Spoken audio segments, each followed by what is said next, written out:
In an effort to dip their fingers in trying to fight the gender-based violence crisis in the country, the Siyakunakekela initiative is putting its resources in targeting the youth. Through this outreach program, they aim to provide young people with the necessary information, tools and techniques they use to try and fight this scourge. Darren Langbein is Siyakunakekela's Business Development Manager and joins me now on Skype to tell us more about this initiative. Darren, a very good morning to you. Thanks for joining us. Welcome to the show. Thank you very much. Morning, Sophia, and morning to all your listeners. Just tell us a bit more about what the Siyakunakekela initiative is all about.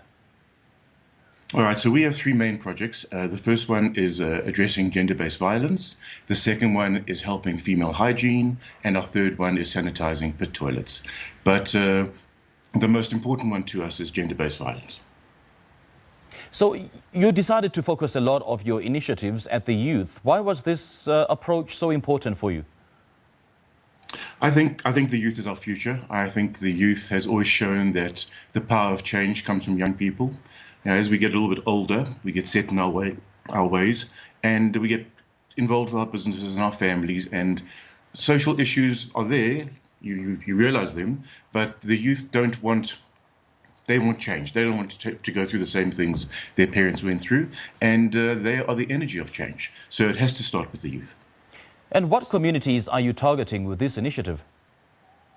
So we're targeting impoverished communities, that's number one. And the way we're going about it is we have partnered up with a company called Trident Combatives. Now, the way we'd like to address the gender-based violence is multi-approached. And Trident Combatives, Christo and I spent a lot of time talking about what we could do for young girls in terms of self-defense.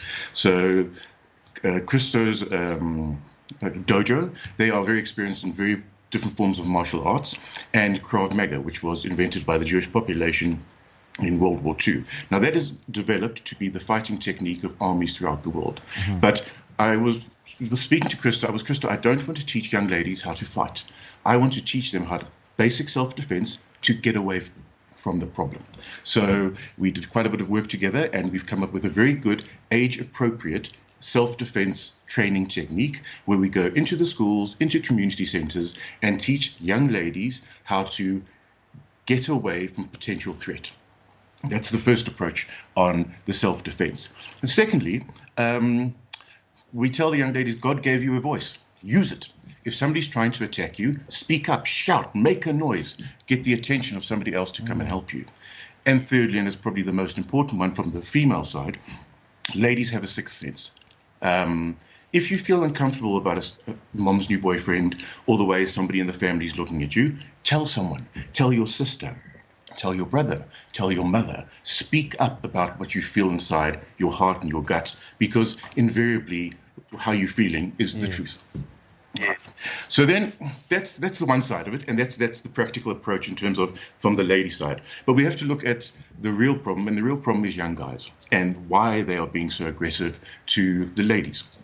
So my personal opinion is there is a severe lack of a father figure. And when there's no father figure in the family, then you don't have somebody who can guide you on how to be a man, what you should and should not do, the way you should respect women. But we have a bigger problem now, I think, and we've got this fourth industrial revolution going on.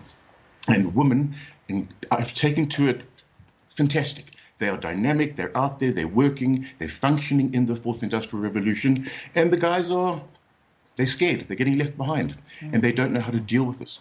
So we want to get a mentorship program going. So we go into the schools, age appropriate again, and we talk to the young guys about how they're feeling.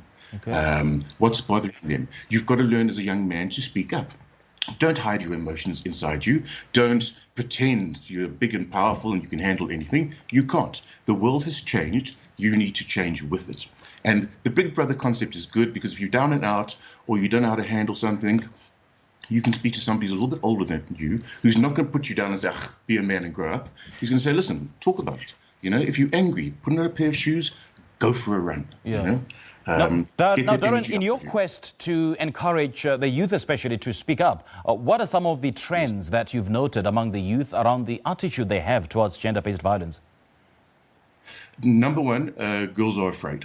Girls are afraid of being hurt. And invariably, mostly they're getting hurt by somebody they know in the family or a close friend. So for that, you want to teach them the self-defense. They have that little bit of, they pucker up a bit. They've got a little bit of pride in their step because they know they've got a trick or two up their sleeve and they can go. So the ladies are very much are the easy parts because they just need a trick or two and get out of the situation. With the guys, it's harder because the old way of being the man and going out and getting a job and providing for the family, it's changed. The ladies can do it by themselves now. They don't need a man to be there. They can raise kids by themselves. They're dynamic. And the guys, I think, are scared because they don't know who to talk to, who to explain their emotions to. All right. So then we've got the big elephant in the room as well, which comes down to not female hygiene, but a lady's monthly cycle and how guys, they don't understand it. They don't understand how to handle the situation when a lady is going through a menstrual cycle. So part of the counseling is we have a medical anatomy of a woman where the different parts of her reproductive cycle or reproductive system is. And we say, guys, this is it. There's nothing to be scared of here. This is what a young lady is born with. Without this equipment, none of us would be here. Your job is not to be fearful of that, but it's to give her some time, some space when she's going through that week in the month, and to protect her, encourage her, be there next to her, right? And through that, you become inclusive in this new industrial generation because the ladies then see you as somebody they will be protected by, somebody that they can confide in, talk to. And when you feel inclusive, then the guys get a bit of energy back going. And I believe they get back into the workforce because they now feel part of the whole team as opposed to being left behind by this very dynamic fourth industrial revolution. So it's pretty intense. I need to come in there. Unfortunately, we're out of time, Darren. But South Africa is one of the countries with the highest rates of violence against young women, especially on the continent. So why do you think this is the case? I think men just do not understand that the ladies have got the stride. They've got that bounce in their step now, and they've got the groove going. And their fourth industrial revolution they've embraced, and men have been left behind. And so men don't know how to get on the bandwagon. And when you're not talking about things and you see the ladies flying, what do you default to? Aggression. And that's where we can come in and say, wait, you're not being left behind. Come with us. Let's show you how you can be part of this. And then together, it's always better. Yeah. Great chatting to you, Darren. Thank you so much for opening our eyes to a multiplicity of issues around gender-based violence, especially with the youth. We appreciate the time.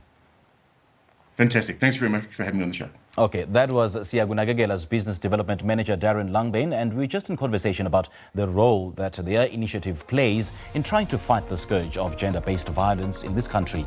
Your sports news starts right now.